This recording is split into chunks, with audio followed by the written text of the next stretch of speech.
Doctor Yunus গেলেন না? সে রংপুরে যেতে পারলেন, আমার সন্তান রংপুরের না, আমি রংপুরের না, কেন ডক্টর ইউনূস আমার কাছে গেলেন না? আমার সন্তানের কবরের কাছে গেলেন না? ডক্টর ইউনূস ইয়াকে আবু সাঈদের মাকে সান্ত্বনা দিতে পারেন, আবু সাঈদের মার কাছে যেতে পারেন। আর আমরা শহীদের মা না? আমাদের সন্তান শহীদ হয় নাই? আমাদের সন্তান রাজপথে যায় নাই? কেন আবু সাঈদের কাছে শুধু আবু সাঈদের বাড়িতে যাবে, আমাদের সাথে সাক্ষাৎ করবে না, আমাদের সাথে কোনো মত বিনিময় করবে না? তাহলে কি আমরা ভুল করছি? আমরা অন্যায় করছি? এই জন্য আমরা রাজপথে আসছি। আমরা কি করব? আমাদের দাবি আদায় করেই থাকবো। আমার একমাত্র ছেলে হারাই আমি যে কি অসহায়, পৃথিবীতে এটা সব মায়েরাই বুঝে সন্তান যে কি জিনিস। এখন আমার পরিবার এত অসহায়, সন্তান হারাইয়া কি বলবো। আর আমরা সাধারণ মানুষ, আমরা কিভাবে চলছি, কিভাবে কি করছি, কেউ আমার খোঁজ খবর নেয় না। তারপরে এই যে আর একটা কেস করছি, কত রকমের সমস্যা, কত কথা দিয়ে কত রকমের কত তার জ্বালা যন্ত্রণা ভোগ করে আছি আজ পর্যন্ত। এই যে যাদের ডাকে আমাদের সন্তানরা রাস্তা বেরিয়ে শহীদ হয়েছে, তারা তো আমাদের কোনো খোঁজ খবর নেয় না। বা ওই ফ্যামিলি গেলে, শহীদ ফ্যামিলি গেলে কিভাবে আছে, তাদের কি অবস্থা, তাদের মনে কত কষ্ট, এগুলো দেখার মানুষ নাই। আজ মিরপুর 10 নম্বর গোলচক্করে আইডিয়ালের সব লোক ছাত্রদের সাহায্য করতে গিয়ে ওখানে গুলি খেয়েছি।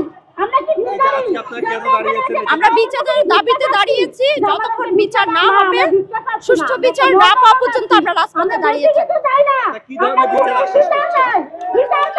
আমরা আশা করছি যে আমার ভাইরা আওয়ামী লীগের সন্ত্রাসরা যে গুলি করেছে তাদের শাস্তির আওতায় নিয়ে আসার জন্য। আহত হয়েছে আমার এক ভাই, স্বাস্থ্য ভাই শহীদুল ইসলাম।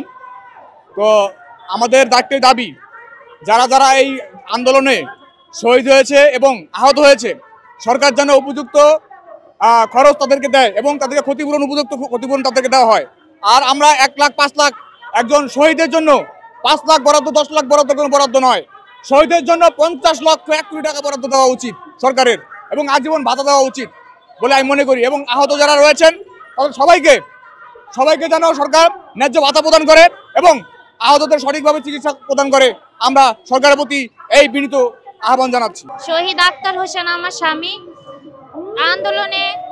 আন্দোলনের সময় আন্দোলনে গিয়েছিল।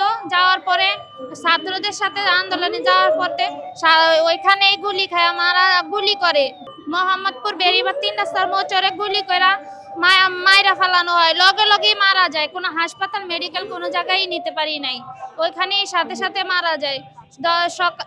দুপুর 2টার দিকে 3টা বাজে গুলি করে, 5টার দিকে বাসায় আমাদের খবর গেছে, লাশ নিয়ে ছাত্ররা নিয়ে গেছে বাসায় আমাদের লাশ।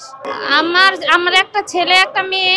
এখন আমার ছেলে মেয়েগুলা ছোট, ওরা বাবা পায় না, এই জন্য বাবার জন্য অনেক কান্নাকাটি করে বাবা মামা আমার বাবা এনে দাও, বাবা নেই, এরকম বাবা আমার বাবারে ফোন দাও, আমার বাবা আসুক, তুমি আমার বাবার কাছে ফোন দাও।